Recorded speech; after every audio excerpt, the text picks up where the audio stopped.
L'échiquier international, bienvenue à vous. On aurait pu intituler l'émission qui va suivre beaucoup de bruit pour rien. Ce n'est pas tant pour évoquer le grand Shakespeare, même si, comme on va le voir, il est question de beaucoup de théâtre outre-méditerranéen, de piètre facture en somme.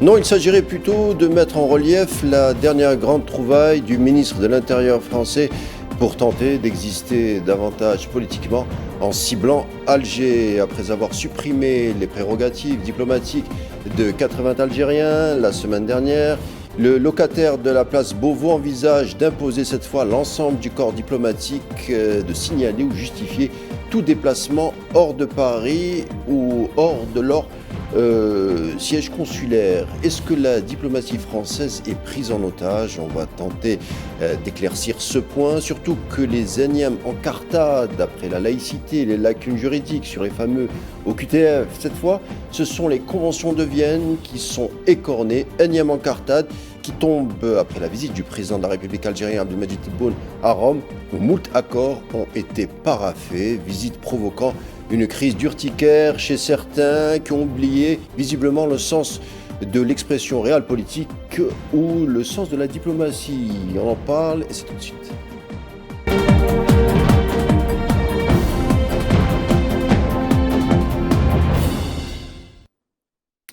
Y a-t-il une obsession algérienne du côté de la place Beauvau, Paris, siège du ministère de l'Intérieur français? Certains familièrement utiliseraient le terme d'algérophobie. En tout cas, quelle en est la cause et pour quel calcul finalement? On en parle avec Hichem Lamisi, analyste, conférencier, journaliste qui interviendra à partir de Genève. Hichem, bonsoir, merci d'être des nôtres. Oui, bonsoir. On l'a dit, Hicham, le ministère de l'Intérieur français cible encore le personnel diplomatique algérien. On doit à présent signaler tout déplacement diplomatique hors de Paris ou loin de son poste. Au pire moment de la guerre froide, on se rappelle, Hicham, Moscou et Washington qui étaient engagés dans un bras de fer qui a tenu le monde en émoi durant 80 ans, ne sont jamais arrivés à de telles mesures. À quoi attribueriez-vous la dernière mesure du ministre français ? Je crois que vous l'avez parfaitement décrit, parfaitement essentialisé à travers l'utilisation du terme d'obsession. Je crois qu'il y a une dimension qui est très personnelle, qui renvoie à l'histoire peut-être de Bruno Retailleau, qui doit développer une espèce de haine anti-algérienne, une espèce de rancune mal digérée liée à évidemment la lutte de libération nationale et l'indépendance de l'Algérie, avec une espèce de logique peut-être de revanche personnelle qui reprend en fait une lame de fond intellectuelle qu'on retrouve dans toute une partie de la droite française, mais qui recoupe aussi un certain nombre d'éléments de pensée qui agitent en fait toute la société française ou une partie de la société française dans son ensemble. Et c'est ça qui interpelle très fortement.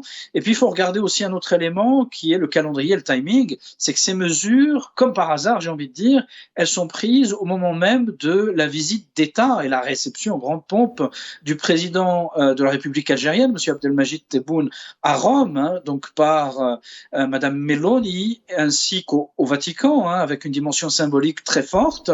Et je crois que le calendrier ne relève peut-être pas du hasard et qu'en fait, à Paris et en France, on vit très très mal ce rapprochement économique, commercial et stratégique plus globalement de l'Algérie avec l'Italie, comme si l'Algérie était vue et vécue continuellement comme une ancienne colonie française, et c'est particulièrement regrettable.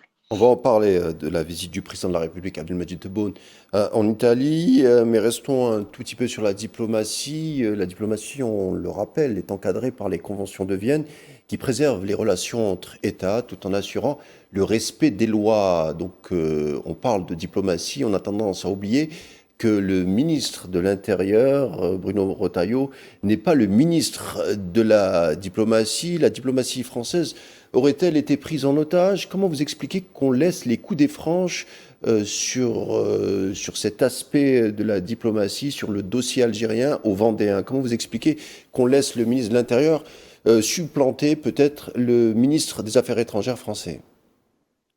Vous faites allusion aux conventions de Vienne de 1961 et vous avez tout à fait raison de le rappeler, et qui dirige, qui encadre le cadre justement des relations internationales, des relations entre États. Et vous soulignez de façon très juste qu'aujourd'hui, on a une espèce de prise en otage, si j'ose dire, de la diplomatie française dans sa relation avec l'Algérie et surtout aux dépens de la France par un espèce de ministre qui confond l'intérieur et l'extérieur et qui est aujourd'hui en train de saboter le devenir des relations entre l'Algérie et la France. Alors comment l'expliquer? Je crois qu'il y a certainement plusieurs raisons. Parmi les raisons, il y a la faiblesse de l'actuel commandant, si j'ose dire, de la diplomatie française, qui n'est pas une personnalité très forte, la personne de Monsieur Barrot, et qui a du mal en fait à s'imposer, à se faire entendre au sein du gouvernement, et plus particulièrement dans sa relation avec Monsieur Retailleau, qui malgré entre guillemets sa personnalité relativement limitée, je parle en termes de compétences politiques, représente quand même un parti politique qui a encore des relais importants, notamment parmi les élus locaux en France, et là je parle de M. Retailleau avec la droite française, et qui a fait de l'Algérie en fait un espèce de point d'ancrage pour essayer de conquérir le vote d'extrême droite et essayer de supplanter en fait l'électorat du Rassemblement national avec toutes les difficultés que vous connaissez, les difficultés judiciaires de Marine Le Pen en ce moment. Et en fait, l'Algérie est devenue en quelque sorte un fonds de commerce sur lequel cette droite française en difficulté avec M. Retailleau essaye de regagner en fait une certaine audience politique, et malheureusement ça se fait aux dépens de la relation avec l'Algérie, qui aujourd'hui est un pays qui compte énormément dans la relation euro-méditerranéenne et surtout dans l'avenir des relations avec une Algérie qui est en train de devenir la future grande plateforme en fait pour l'entrée en Afrique pour tous les pays européens, ce que l'Italie a parfaitement compris, ce que l'Allemagne est en train de comprendre également, et nous allons voir très certainement dans les années à venir, à mon avis, même dans la relation avec la France, une évolution certaine, même si aujourd'hui nous sommes en train de traverser une période de turbulence très forte, avec des mesures absolument scandaleuses, qui relèvent quasiment, si j'ose dire, d'un certain point de vue, de déclaration de guerre non affirmée, parce que lorsqu'on prend de telles mesures, interdiction pour la venue de personnalités algériennes, des mesures vexatoires, humiliantes, d'une certaine façon, même si du côté de l'Algérie on prend des mesures équivalentes, on a quand même quelque chose qui interpelle et qui étonne et qui nous met en avant surtout un point, c'est une certaine dérive du monde occidental, et la France n'y échappe pas, dans sa relation avec le monde extérieur, où en fait le champ de la guerre est en train d'entrer dans tous les domaines de la vie, qu'elle soit politique, économique, diplomatique, culturelle, et nous avons affaire ici à une espèce de dégénérescence civilisationnelle, si j'ose dire, qui est assez inquiétante et qui interpelle assez fortement. Si on devait circonscrire justement cette dégénérescence dont vous parlez à la place Beauvau, où à partir de ce ministère, on assène, en parlant de l'Algérie, qu'il faille muscler le rapport avec l'Algérie. Pour l'instant, la musculature du ministre en question est incomplète, mais pour parler plus sérieusement, quand on jette un œil en arrière sur les anciens ministres de l'Intérieur, Nicolas Sarkozy, de Najib Bokssa, Claude Guéant, Hortefeux, Darmanin, Valls, pour la plupart condamnés d'ailleurs, ils ont toujours eu du mal à partir avec soit la communauté maghrébine, soit l'islam, soit l'Algérie. Comment vous expliquez cette constance dans cette thématique? Est-ce qu'il, pour exister au sein de ce ministère, il faut imposer une forme de bras de fer avec Alger ? Alors, il y a deux choses dans ce que vous évoquez. La première qui est en lien avec le discours, discours raciste, le discours discriminatoire qui est porté à l'encontre de l'Algérie en ce moment, que j'inscrirais un petit peu dans une logique un peu conjoncturelle facile, dans laquelle nous avons des espèces de petits politiciens de bas étage, notamment la personne de Retailleau, dont vraiment les compétences politiques sont très limitées. Il y a juste à regarder le bilan de son action en tant que ministre de l'Intérieur, son bilan est particulièrement médiocre, mais il essaye d'occuper, si j'ose dire, le devant de la scène à travers une communication extrêmement agressive, en réalité, pour marquer une véritable impuissance matérielle, une impuissance opérationnelle, avec des résultats en termes de délinquance, en termes de dérive au sein de la société française, qui sont des résultats particulièrement mauvais. Et en l'occurrence, ce qu'il faut regarder, eh bien, c'est que cet élément de communication est un élément de communication assez facile, et on tape sur l'Algérie. Pourquoi ? Tout simplement parce qu'on est dans la continuation, et là je vais répondre au deuxième élément de votre question, eh bien, de l'existence d'une lame de fond raciste, islamophobe, qui s'est construite tout au long de la période coloniale, qui a déshumanisé d'un certain point de vue la figure du musulman, la figure de l'arabe, et la figure la plus spécifiquement représentative, entre guillemets, justement de cette image dépréciée du musulman et de l'arabe, aujourd'hui c'est l'Algérien, pour des raisons diverses. L'une des raisons, c'est tout simplement parce que la France a surtout colonisé le plus longtemps l'Algérie, et l'Algérie était considérée, entre guillemets, comme département français, et d'un certain point de vue, eh bien, d'une certaine mémoire collective, eh bien, on n'a pas digéré l'indépendance de l'Algérie, ça c'est la première chose. Et la deuxième chose, c'est étant donné que la France s'est rapprochée, en fait, du royaume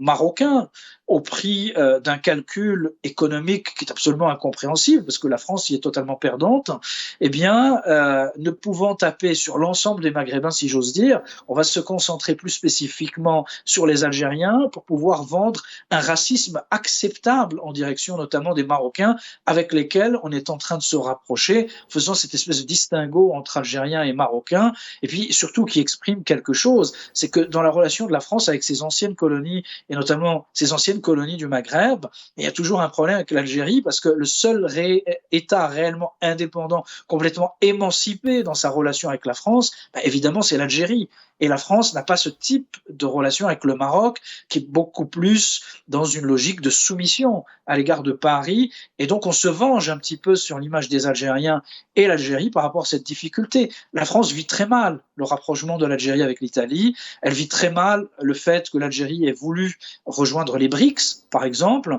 Et elle vit très mal le fait qu'on est en train d'assister à un renouveau économique, un renouveau culturel de l'Algérie qui met en avant l'Algérie comme une puissance en devenir dans l'espace euro-africain et euro-méditerranéen.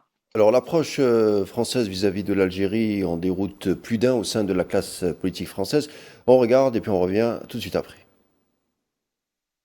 Oui, je pense que montrer comme ça ses muscles sans arrêt en disant attention, vous allez voir ce que vous allez voir, alors qu'on va voir rien.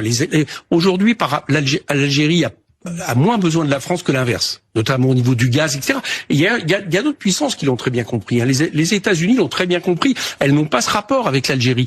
Donc tous nos intérêts, je le répète, tous nos intérêts sont à l'inverse de cette espèce de confrontation, mais en plus de ça, qui met en tension une grande partie de notre population. Je vous ai dit, c'est pas anodin si vous avez l'Algérie cherche à humilier la France. Dit le ministre de l'Intérieur, dit Bruno Retailleau. Est-ce que vous avez un ministre, excusez-moi, est-ce que vous avez un ministre de l'Intérieur algérien qui se permet de dire ce que doit être la France et les rapports entre la France et l'Algérie?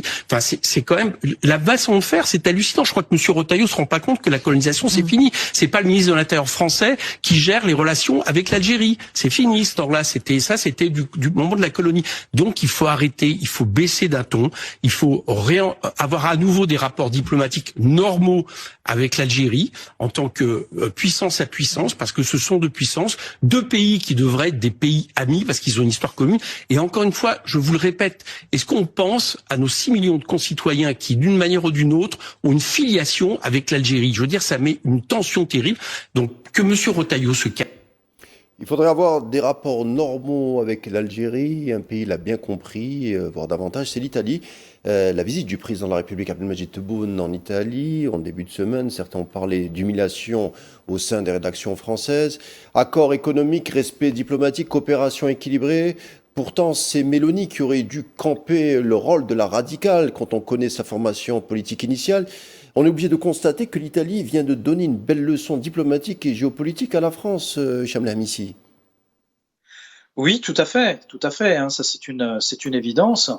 L'Italie a montré a envoyé une leçon, a montré ce qu'était la diplomatie, ce que devait être la diplomatie en direction d'un pays que l'on veut considérer comme un partenaire, c'est-à-dire tout le contraire de ce qu'est en train de mener aujourd'hui la France en direction de l'Algérie. J'entendais parler des accusations de M. Retailleau, le ministre de l'Intérieur en direction de l'Algérie. C'est absolument incroyable, on est dans une logique d'inversion accusatoire, c'est-à-dire que vous avez, entre guillemets, eh bien, la France, entre guillemets, qui, pardonnez-moi pour la répétition, qui accuse, qui essaye d'humilier l'Algérie à travers des mesures vexatoires et qui va ensuite accuser l'Algérie de vouloir indigner la France, alors que vous étudiez la communication du ministère des Affaires étrangères algérien, de la présidence algérienne, la communication en direction de la France est une communication tout à fait courtoise, extrêmement diplomatique et sans excès. Et n'importe qui a un minimum d'intelligence et d'honnêteté intellectuelle, bien, sera évidemment en capacité de pouvoir le reconnaître et le dire. Donc on a vraiment affaire à quelque chose qui relève du mystère, voire peut-être de la psychologie ou de la psychiatrie, et c'est quelque chose qui devrait peut-être être analysé en tant que tel. Et en la matière, lorsqu'on regarde la façon de Madame Meloni, eh bien, c'est comporté en direction de l'Algérie, c'est-à-dire une relation d'égal à égal, où elle a offert tous les égards eh bien, en direction du président algérien, eh bien, nous voyons bien la différence de thématique dans la façon de faire, la façon d'être et les moyens que se donne l'Italie pour réellement mettre en place un partenariat stratégique de premier plan avec l'Algérie. Et c'est profitable pour les deux parties. Ce qui est intéressant de voir, c'est qu'aujourd'hui, l'Italie est en train de mettre en place, en fait, la politique qui avait été parfaitement théorisée à son époque par l'ancien ministre de l'économie français, Arnaud Montebourg, lorsqu'il parlait, entre guillemets, de partenariat gagnant-gagnant entre l'Algérie et la France, notamment avec un petit peu la logique de co-développement industriel. Et c'est ce qu'est en train de faire aujourd'hui l'Italie avec l'Algérie. Alors, Hicham Lemmi, on n'a plus beaucoup de temps. Je voulais évoquer justement, avec cette relation algéro-italienne, une figure, mais avant... En 2023, on se rappelle, Giorgia Meloni avait relancé avec l'Afrique et surtout l'Algérie le plan Mattei. Il s'agit d'offrir, on va le dire rapidement, d'offrir de nouvelles opportunités aux entreprises italiennes en Afrique tout en limitant l'immigration. Mais évoquer la figure d'Enrico Mattei, le fondateur d'Eni, l'entreprise nationale d'exploitation gazière et pétrolière, semble faire aussi un espèce de coup d'œil à l'histoire. La mémoire d'Enrico Mattei n'est pas neutre à cet égard, car elle évoque surtout les rivalités franco-italiennes au Maghreb, entre on se rappelle aussi le soutien d'Eni à l'Algérie indépendantiste et ses accusations relatives à la mort d'Enrico Mattei dans un accident d'avion en 1962. Donc, Meloni convoque un symbole très fort par rapport à cette séquence historique où la France est accusée d'une certaine manière. Alors, ce qui est intéressant, c'est que Meloni, dans sa stratégie en direction des pays du Sud, des pays africains plus globalement, dont fait partie l'Algérie, eh bien, elle convoque la figure d'Enrico Mattei, qui a été le grand patron de l'ENI, qui a concurrencé, entre guillemets, les fameuses 7 sœurs anglo-américaines, qui avaient un espèce de monopole sur le commerce mondial des hydrocarbures et l'exploitation des hydrocarbures. Eh bien, c'est pas par hasard si la figure de Mattei a été reprise par Meloni, parce qu'elle a en fait théorisé et inscrit son action dans une logique de partenariat renouvelé en prenant en considération en fait les intérêts des deux parties. Et c'est assez surprenant d'un certain point de vue que cela a été porté par une chef d'État italienne, entre guillemets, qui a été assimilée plutôt à des mouvements d'extrême droite en Italie et qui, tout au contraire de ce qui était attendu, eh bien, a fixé sa politique très clairement dans une logique de partenariat intelligent. On se rappelle que Mattei proposait notamment à ses partenaires eh bien, un partenariat 50-50 qui était absolument révolutionnaire à l'époque, qui avait valu d'ailleurs l'exécution... oui, pardon. Hicham Lemmi, j'avais dit que la France était accusée. Je vais juste donner quelques clés de compréhension aux téléspectateurs. On avait organisé une émission à l'échiquier international sur la figure d'Enrico Mattei, qui est mort dans un accident d'avion, on le rappelle, en plein vol entre la Sicile et Milan en octobre 62. Une bombe avait été embarquée dans l'avion. Dans les documents déclassifiés dans les années 70, on sait que les autorités françaises, j'avais dit que la France était accusée, on sait que les autorités françaises n'y ont jamais pardonné d'avoir été en affaire avec le mouvement du FLN algérien. Les responsabilités de sa mort a été tantôt attribuées à la CIA, mais aussi à l'OAS et la mafia sicilienne. Puis on a appris il y a quelques années, selon Philippe Thiraud de Vosjoli, qui est un ancien agent du SDEC, l'ancêtre de la DGSE, que les services secrets français étaient responsables de l'accident d'avion de Mattei, car Eni aurait été sur le point de supplanter les intérêts pétroliers français en Algérie. D'ailleurs, c'est exactement comme aujourd'hui. Alors, vous faites allusion à un certain nombre, entre guillemets, de révélations qui renverraient à, entre guillemets, la responsabilité de ce qu'était le SDEC à l'époque, la DGSE aujourd'hui, dans l'assassinat probable de Enrico Mattei. C'est vrai qu'Enrico Mattei avait beaucoup d'ennemis. Il avait la CIA, il avait le Mossad, il avait aussi des ennemis de l'intérieur en Italie, donc ça faisait beaucoup. Alors, je vais dire l'option la plus crédible, évidemment, et surtout au vu de la date de sa disparition, c'est-à-dire 1962, on peut considérer évidemment que très certainement, ce sont certainement les services français qui sont derrière sa mort, mais peut-être avec l'aval de tous ceux qui voulaient en fait voir son élimination, parce que l'ENI gênait énormément le marché des hydrocarbures et surtout remettait en cause, entre guillemets, les règles de la domination occidentale sur le contrôle des hydrocarbures du Moyen-Orient et plus globalement des pays du Sud. Et ça, c'était très gênant parce que l'ENI avançait avec une conception très renouvelée de la relation du partenariat avec les pays du Sud et les pays producteurs de pétrole et de gaz. Et vous faites l'allusion avec aujourd'hui, ce qui est en train de se dérouler, avec la signature de contrats importants entre l'Algérie et l'ENI, et les projets de l'ENI aussi en Libye et dans un certain nombre d'autres pays africains. Effectivement, dans le partenariat qui est proposé par la partie italienne, on a des éléments qui sont beaucoup plus intéressants pour les pays du Sud, pour les pays exportateurs, les pays producteurs, mais j'ai envie de replacer ça dans un cadre plus global qui n'est pas simplement, j'allais dire, entre guillemets, ces cartes ne sont pas simplement rebattues par l'ENI, mais aussi par d'autres acteurs, parce qu'on a aussi des acteurs pétroliers chinois qui ont remis en cause un certain nombre de monopoles occidentaux. Vous avez aussi les Russes qui interviennent dans un certain nombre de domaines, bon, là, plus sur le nucléaire, mais aussi l'exploitation d'hydrocarbures dans un certain nombre de pays. Donc on a aujourd'hui une logique de marché qui offre en fait l'opportunité de partenariats beaucoup plus éthiques, beaucoup plus honnêtes, si j'ose dire, dans la répartition des dividendes et des revenus. Mais effectivement, vous faites bien de mentionner le fait que l'ENI rebat les cartes du marché énergétique, et sachant qu'on a encore d'autres projets, le corridor South H2 entre l'Algérie, l'Italie, l'Allemagne et l'Autriche, et puis d'autres éléments à prendre en considération aussi, avec des projets sur les exportations électriques du Maghreb vers l'Italie. Alors sur l'affaire Mattei, je conseille aux téléspectateurs de se procurer le livre Pétrole de Pier Paolo Pasolini, où il fait beaucoup de révélations concernant l'affaire Mattei et les commanditaires de son assassinat. D'ailleurs, même pas Pier Paolo Pasolini a été assassiné suite à la sortie de son livre. Donc on voit, c'est une affaire quand même qui n'a pas encore dévoilé tous ces aspects.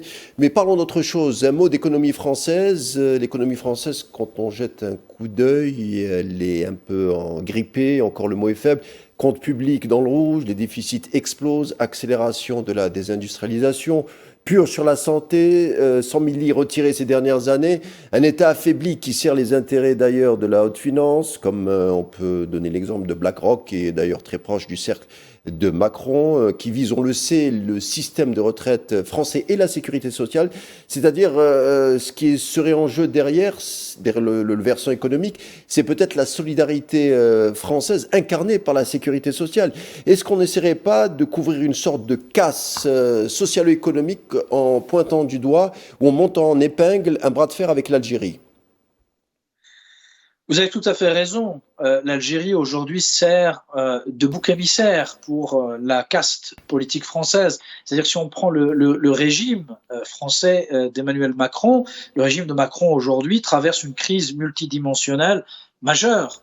Il y a une crise de gouvernance qui est très sérieuse en France du point de vue politique, avec une relative instabilité parlementaire et la difficulté à faire émerger une majorité claire, d'une part, puis surtout, on assiste aujourd'hui à une grave crise en termes de capacité de gouvernement, en capacité gestionnaire, c'est-à-dire qu'aujourd'hui, le management public français est particulièrement médiocre, des élites qui sont en fait incapables de penser à des projets qui s'inscrivent sur le long terme. Il n'y a aucune vision stratégique en France, hein, c'est ça qu'il faut regarder aujourd'hui. C'est-à-dire que vous pouvez comparer ce qui existe, et c'est une crise qui touche tout le monde occidental à quelques exceptions, en tout cas du moins pour l'Europe. C'est-à-dire que vous regardez en Chine, vous avez des visions, vous avez des plans d'orientation stratégique qui s'inscrivent sur des décennies jusqu'à 2100 dans le cas de la Chine, voire même jusqu'à 2149.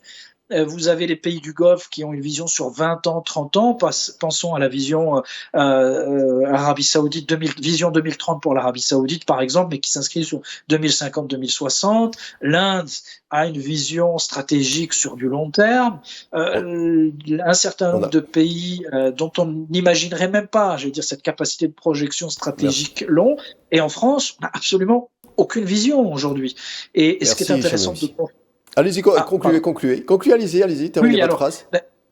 D'accord, très bien. Alors ma conclusion, elle sera très simple, c'est simplement de dire qu'aujourd'hui, la France est en train de traverser une crise très importante et qu'effectivement, ce bras de fer virtuel avec l'Algérie, dans un bras de fer qui est déjà perdu par la France, parce que la réalité, c'est qu'on est dans un monde aujourd'hui multipolaire, avec une affirmation très forte de la souveraineté algérienne, fait que de toute façon, ce bras de fer est perdu et on utilise cette mise en théâtre pour faire oublier les problèmes en France. Et ça sera le mot de la fin avec moi ce soir, l'analyste et conférencier Hicham Lamisi depuis Genève. Merci Hicham pour vos explications et je vous dis à bientôt.